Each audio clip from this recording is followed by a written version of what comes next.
Hi everybody, welcome back to the channel. So today we are going to be flying the Mini 2 just for a little Ocusync test. So I've been searching around quite a lot for the ideal place to do something like this, and I've never really found anywhere, but it seems that possibly now I have. So we're just going to lock in these satellites then. I'm just going to, like I said, I'm just going to do a little Ocusync test.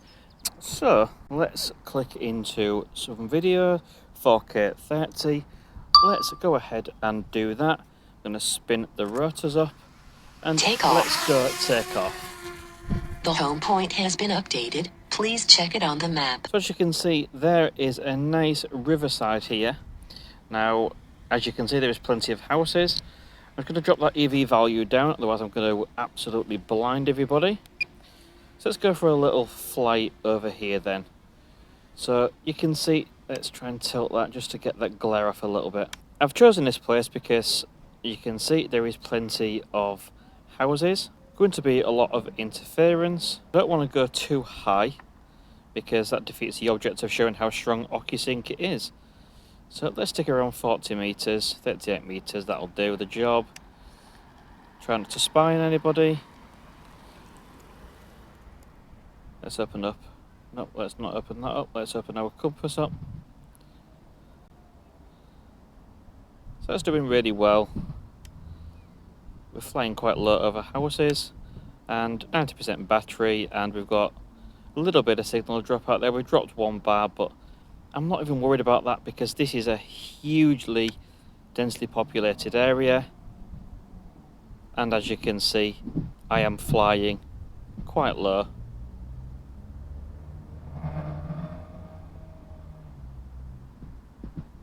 See, there's a nice car there.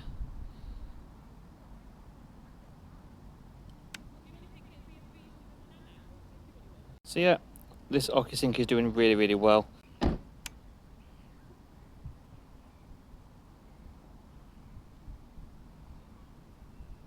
$50 meters will do it. Not had any real signal dropouts here. And it does seem to me that my compass is actually working quite okay. Although it would be handy if I just stepped away from the home point slightly. Never seems to be enough.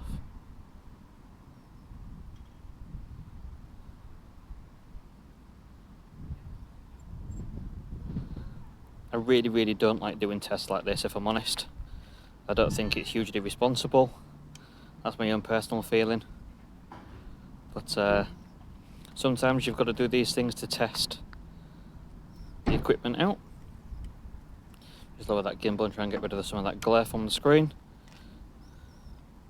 I'm not using any filters in this video, no real need.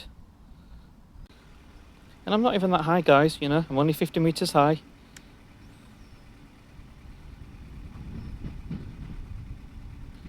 Gimbal movements, the feeds are absolutely perfect.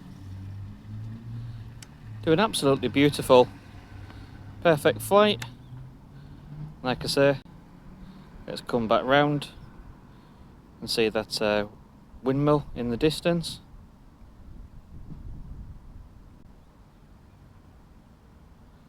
It's quite easy for me to see the drone because I'm in that car right there, just in front of the Cineworld. So let's come a little bit closer then. I think that sort of performed quite well. Let's come even lower just to test it out. I know getting closer, but it seems their Cineworld car park is quite good for people doing little driving lessons with family members, since you're not technically supposed to be able to do them with anyone else. So we've got 21 minutes left on that battery. There we go, we're losing that signal a little bit because I've gone behind the building.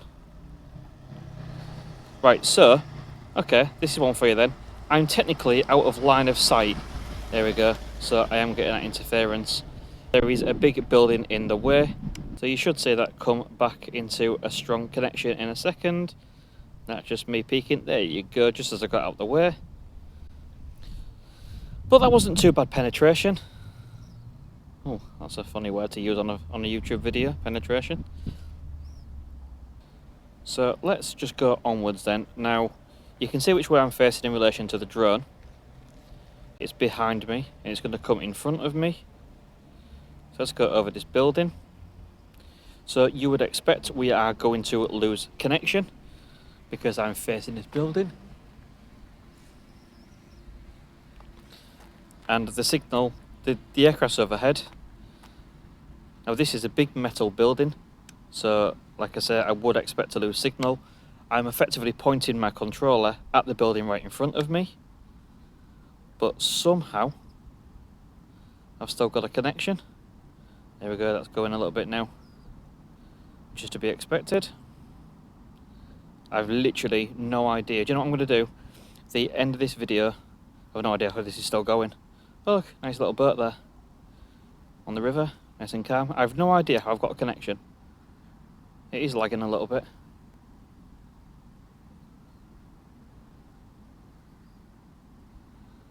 So I'm behind this building. So how's that for a penetration test, guys?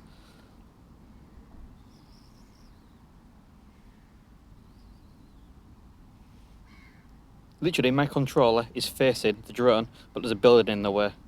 Metal building.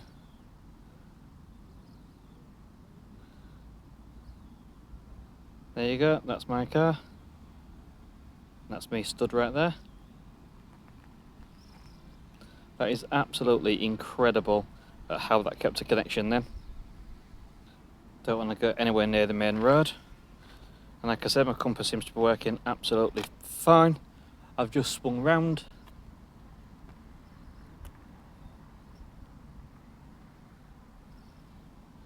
There's the old tennis courts. This drone is doing absolutely incredible. Let's just drop that height down a little bit further. Glad there's no one in that pool, otherwise I'd be done for voyeurism. Not something good to have on your record, is it? I can't believe how well this has flown. This is absolutely incredible, incredible flight. I mean, like I say, I'm not that high, you can see for yourself. You know, 40 meters close to these houses, and that's incredible. Absolutely incredible how good this signal is right here, guys. As you can see, I keep twisting my body to make sure I'm facing the drone at all times. Do appreciate, compared to some of the stuff I do, this isn't the most cinematic flight. Hopefully you enjoyed the one of Lady Bower Reservoir. If you haven't seen that already, please do go check that out. And I am sticking within that 500 meters. And do you know why I'm sticking within 500 meters, guys? Because at the end of the day, I'm flying that close to all this interference. There's just no point to go any further. I could do, but not today. So a little sideways flight again over all these houses. Only 40 meters up. And I'm repeating myself here, but I really, really, really hate it when people just do an urban test with Ocusync and then they just fly at 100 meters. I've mentioned this before. It serves no purpose. You're well above the interference at that sort of height. Not for me. Just raise up a little bit. One day I might come fly here again and go have a look at that windmill tower. But what's even more impressive, I mean, how long have I been flying now? Let's have a quick look. 12 minutes? 12 minutes and I'm on 56% battery. Right, I think that's the end of the video. So let's bring the drone home. Right guys, I didn't bring my camera out with me today, so I'm using the Mini 2 just to finish this video. That was an absolutely fantastic test, and yeah, I didn't go that far. You know, stuck within that 500 meter visual line of sight, and like I say, I could see it. A little bit bright, but you know, you can keep your eyes on it at that sort of distance. So yeah, all good. Thank you very much for watching. Don't forget to give it a big thumbs up and subscribe if you haven't already, and see you on the next one.